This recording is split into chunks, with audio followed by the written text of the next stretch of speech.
Famille de Dieu, bonjour. Alors un petit sujet que j'ai déjà abordé pas mal de fois, ce sont les titres qu'on se donne au sein même de l'Église.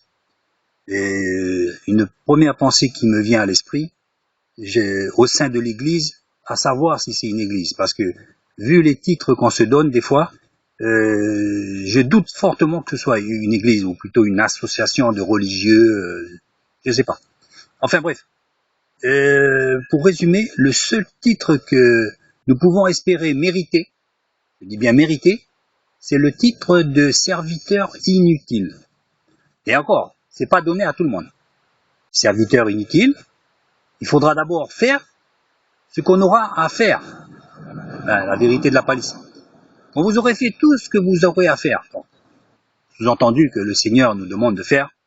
Et là, je n'ai aucune directive parce que chacun a sa conscience.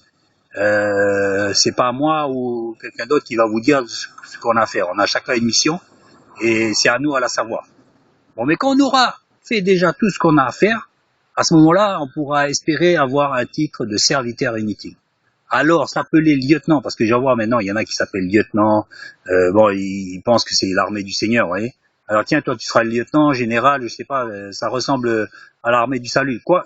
Sauf que l'armée du salut, ils font des choses concrètes. Ils aident les gens, ils hébergent les gens, etc. Donc ça c'est bon.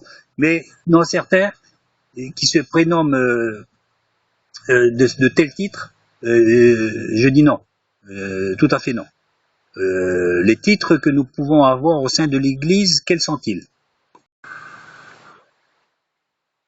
Nous pouvons être pasteurs, nous pouvons être évêques, nous pouvons être diacres, voilà. Nous pouvons être simples chrétiens, qui est très honorable, et voilà. Il n'y a pas d'autres titres. Il n'y a pas d'autres titres. Maintenant, s'appeler lieutenant, s'appeler... non, je pense qu'il faut arrêter. Bon, la Bible est une base, hein. Rien n'est dit que tout soit figé, mais se donner des titres comme ça, je pense que non. Il faut quand même raison garder, il faut garder l'humilité. Rappelons-nous, le Seigneur ne se prénommait pas de tel ou tel titre. Je suis fils de Dieu de la splendeur infinie qui descend des cieux et qui est transformé, incarné. Non, c'était un simple homme. Rappelons-nous que même le renard était mieux logé que lui. Le renard était mieux logé que lui. Donc regardez par rapport à certains qui se prénomment serviteurs de quelque ordre que ce soit. Parfois ils ont des maisons à étages, etc., des bagues en or qui valent peut-être un an de votre salaire, qui roulent en 4x4 ou en berline, femmes et 4 et 5 enfants, et ils se donnent des titres de révérend et de je sais pas. Donc, sont-ils plus grands que le maître? Alors ils vont vous dire non. Mais en vérité, c'est oui. Puisque le maître n'avait pas ses attributs. Il n'avait pas ça. Donc ils vont lui dire, oui, je suis serviteur de l'Éternel. Permettez-moi d'en douter. Au vu de ce qu'est marqué la parole, permettez-moi d'en douter. Alors le seul titre qu'on mérite, quand on aura fait ce qu'on aura à faire, c'est serviteur inutile. Et ça, c'est personne qui va vous le donner. Personne ne va vous le donner. C'est vous-même.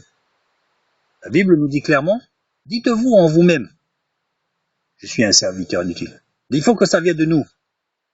Parce que déjà, serviteur inutile, pour certains, vous savez, certains qui sont peut-être un peu machin du cerveau, un jour, ils vont dire, ça y est, moi je suis serviteur inutile, dans le sens, ça y est, j'ai monté en grade. Oubliez les grades. Oubliez les grades. Serviteur inutile, si vous avez ce grade-là, c'est en vous-même que vous allez penser. Dites-vous bien que vous êtes un serviteur inutile. Aujourd'hui, j'ai fait ça, j'ai aidé les pauvres, j'ai donné à manger, etc. J'ai fait tout ce que j'avais à faire. Et maintenant, on se dit en soi-même, vraiment, je suis un serviteur inutile. Alors là, c'est pas pareil. C'est personne qui va vous dire ça. Ouais.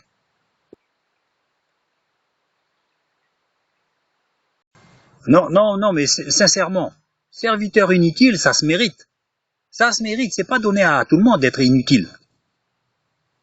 Déjà, il faut vraiment, je dirais, mouiller sa chemise, mais évidemment, sans forcer.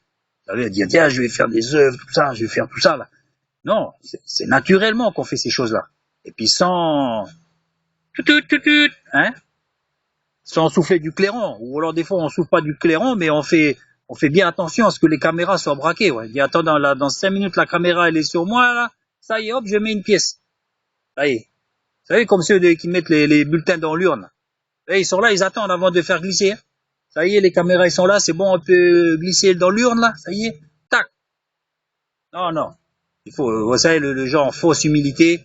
On joue l'humble, l'humilité et tout ça, mais en fait non, c'est le gros orgueil maison. Vous savez. Non, faut arrêter ça. Faut arrêter ça. Faut l'humilité. L'humilité précède la gloire. Donc vous voulez la gloire, commencez par l'humilité. Vous voulez être grand, commencez par servir vos frères. C'est comme ça. C'est comme ça. Nous, faut pas se donner des titres ronflants là. Non, non, non. Eh, t'as vu lui là? C'est serviteur de lumière. T'as vu l'autre là? Lui, c'est grand prêtre du sacerdoce royal. Et tu vois lui là?